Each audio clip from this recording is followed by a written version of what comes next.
নমস্কার বন্ধুরা, জয়াস কিচেনে আমার পুরনো বন্ধুদের জানাই অসংখ্য ভালোবাসা, নতুন বন্ধুদের জানাই অনেক অনেক স্বাগত। আপনারা সবাই কেমন আছেন? আশা করি সবাই ভালো আছেন, আমরাও ভালো আছি।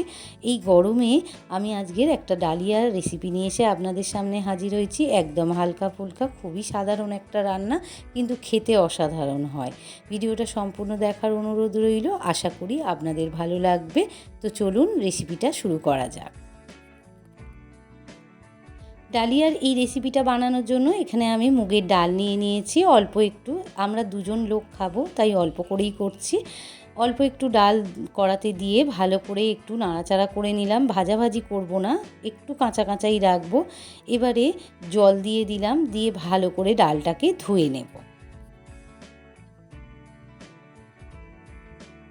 2-3 বার ডালটা আমি ধুয়ে নিয়েছি। এবারে দিয়ে দিলাম একটু বেশি করে জলটা দিয়ে ভালো করে নাড়াচাড়া করে এটাকে সেদ্ধ করে নেব 50%। যে ডালটা আমি সেদ্ধ বসিয়েছি সেই ডালের মধ্যে আমি একটা আলু একদম ছোট ছোট করে কেটে দিয়েছি, ডুমো ডুমো করে একটা পটল দিয়ে দিলাম, আর দিয়ে দিলাম একটু বরবটি, 2 থেকে 3টে বরবটি একদম ছোট ছোট করে লম্বা লম্বা করে কেটে নিয়েছি, সেটা দিয়ে দিলাম। আর দিয়ে দিলাম একটুখানি সোয়াবিন, হাফ বাটি সোয়াবিনটাকে ভালো করে পরিষ্কার করে জলে ধুয়ে দিয়ে ডালের সঙ্গে এগুলো আমি সেদ্ধ করে নেব। ডালের সঙ্গে সবজি আর সোয়াবিনটা ভালো করে সেদ্ধ হয়ে গিয়েছে। এবারে আমি দিয়ে দেব ডালিয়া।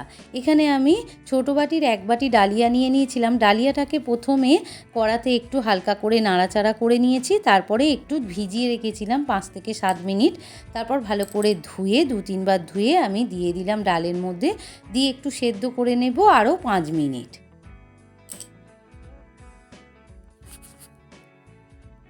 এবারে দিয়ে দিলাম স্বাদ মতো লবণ। এখানে আর কোনো মশলার দরকার হবে না, শুধুমাত্র লবণটা দিলেই হবে। আর দিয়ে দেব 4টে কাঁচা পাকা কাঁচা লঙ্কা চেলা করে, দিয়ে ভালো করে ফুটিয়ে নেব। ডালিয়াটা দিয়ে 5 মিনিট ফুটিয়ে নিয়েছি, একদম আমার রেডি হয়ে গিয়েছে। দেখুন বন্ধুরা, কত সুন্দর দেখতে হয়েছে। খুবই হালকা ফুলকা খাবার আর খেতে দারুণ লাগে। এবারে দিয়ে দিলাম ছোটো চামচের হাফ চামচ ঘিটা দিতেই হবে, খেতে দারুণ লাগবে। এরকমভাবে আপনারা বাড়িতে একবার হলেও তৈরি করে খেয়ে দেখবেন, দারুণ লাগবে।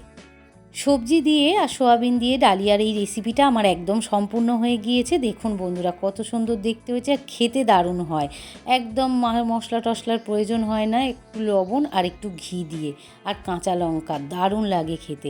রেসিপিটা যদি ভালো লেগে থাকে তাহলে আমার চ্যানেলটিকে লাইক আর বেশি বেশি করে শেয়ার করে দেবেন। আর আমার চ্যানেলে নতুন বন্ধু হয়ে থাকলে প্লিজ চ্যানেলটিকে সাবস্ক্রাইব করে পাশে থাকা বেল আইকনটি প্রেস করে দেবেন।